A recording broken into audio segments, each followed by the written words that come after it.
What is up, guys? Today we are going to be talking about chain kits, sprockets, all the above, and what you can do to keep your sprocket kit from looking like that. Alright, so real quick in this video, what we're going to talk about is my journey with the chain kit on this bike. We've had technically two different sprocket setups. We'll explain what happened, review both of them. We got some miles on both kits, and tell you why the first one failed, tell you what to look out for, and just kind of give a quick review. This is not my first chain kit, so I'll just kind of give you an update, kind of like a review quality, and just kind of like to know what to look for in the future and what I think is a good setup and what I think is going to bite you in the end. So first and foremost, there's our setup right there. You can see got a chain kit running pretty good. Now that sprocket kit is bungking, and the original chain kit was from Vulcan Motorworks. So let's dive into that. Alright, so I absolutely love chain kits on these later model 6-speed twin cam dynas because I feel like you can get away with a pretty good aggressive setup and still have that 6-speed to cruise. I feel like the transmission isn't quite as snappy on these models, which I'm completely fine with because I feel like you can do this upgrade and you can get a lot of torque for like very cheap. I think it's a relatively inexpensive upgrade compared to like motorwork, and you can really get a good bite for not nearly as much money as cracking open a motor. I feel like you get a pretty good advantage in changing the gearing. Now, if you keep the gearing kind of stock, then it's just the chain setup. It's going to transfer the power a little better, but probably not give you that much more acceleration. But I always like to take advantage of the gearing and kind of bump it up. So what I did is I went with Vulcan Motorworks, a full chain setup, front sprocket, rear sprocket, and chain, all the stuff. Of course, I had to get a new gasket kit for the primary. So the very first chain kit we picked was Vulcan Motorworks, right? And let me show you how that mounts up. So here is your sprocket, and what it does is it has a spacer here, and it's actually a bolted spacer, and then you have your sprocket.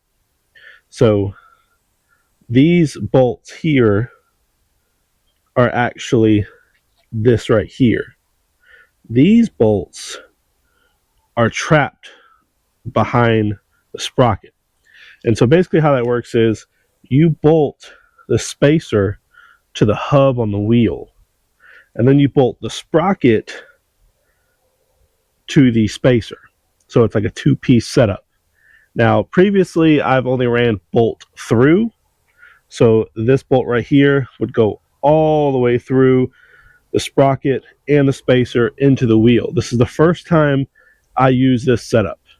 Now, I opted to use their hardware, and there was some like yellow material on the bolts. So I was like, okay, we're going to go with their Loctite, whatever it is, we're going to do that. I'm not blaming Vulcan Motorworks, but I think that's a poor design. So the reason being is I always check to make sure these were tight.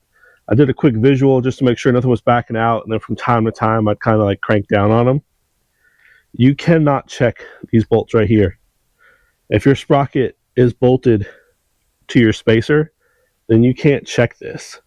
And if you can't check it, then you can't know. And then you have 2 points of failure, right? You have these bolts, which ultimately did fail on me. So what happened is these started to loosen up, but I never really saw. I mean, it's on me. It's not their fault. It's on me, but I never saw a gap. I never saw the bolts back out, and it just, I guess through negligence, it didn't work out. That being said, even with it being my fault, I don't like this design. I don't think it's a great design to use. I don't see the real need to bolt the spacer to the hub and then the sprocket to the spacer. So we went away with that. Now, I think Vulcan Works items, everything was in pretty decent shape. I like the sprocket. Honestly, I've held on to it mainly just because if I ever need to use a sprocket in the future, I do have a sprocket right there. I mean, it's nothing really like wrong with it, and they're not the only company that uses those bolted, like those spacer adapters that you bolt onto the hub of the wheel.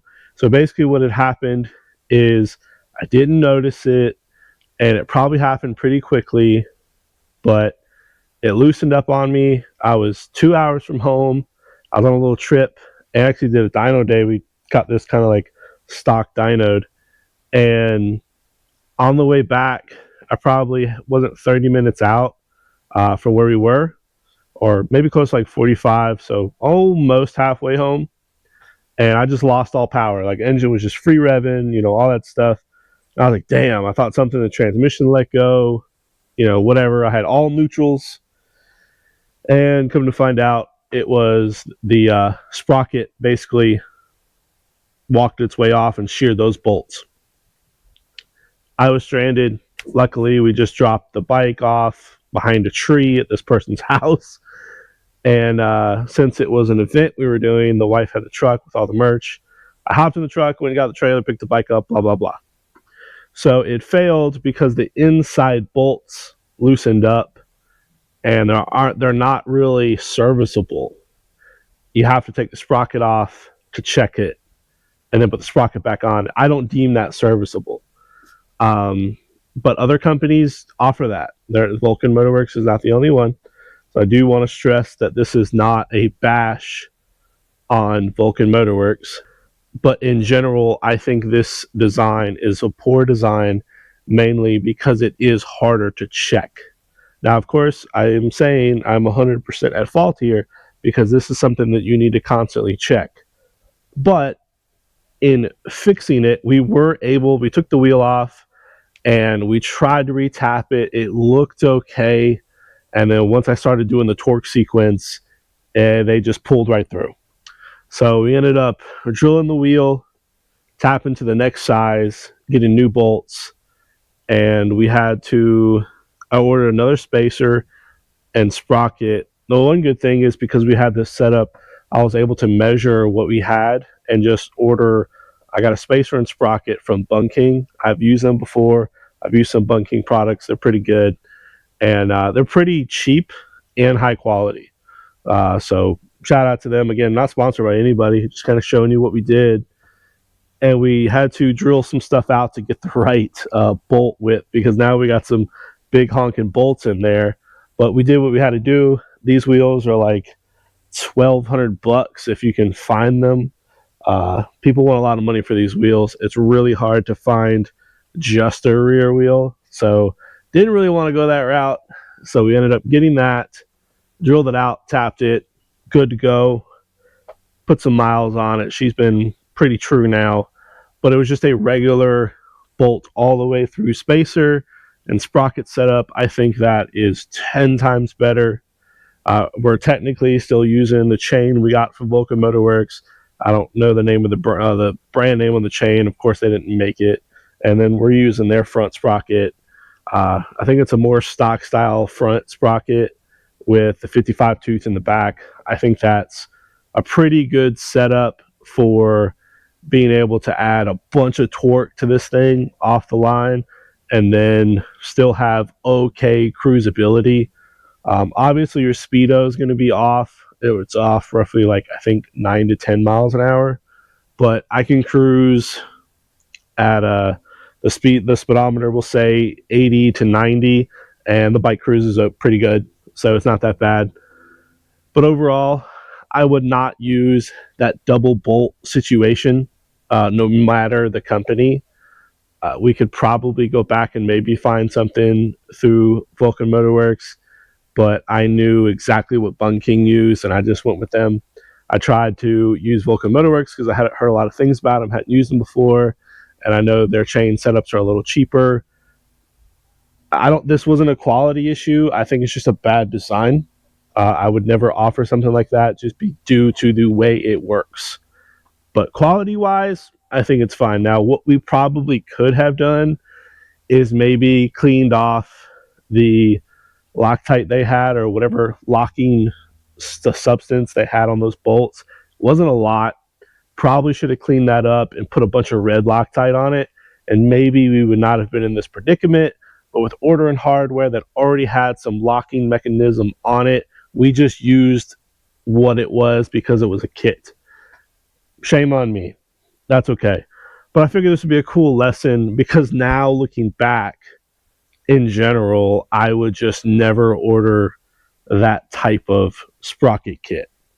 So, be that as it may, you can learn a lesson from me.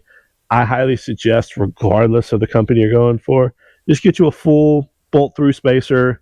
That way, there's not multiple bolts you're using, and you're not bolting, spacers on wheels and sprockets on spacers to wheels. Like, it's too much. You don't need it. You do not need it.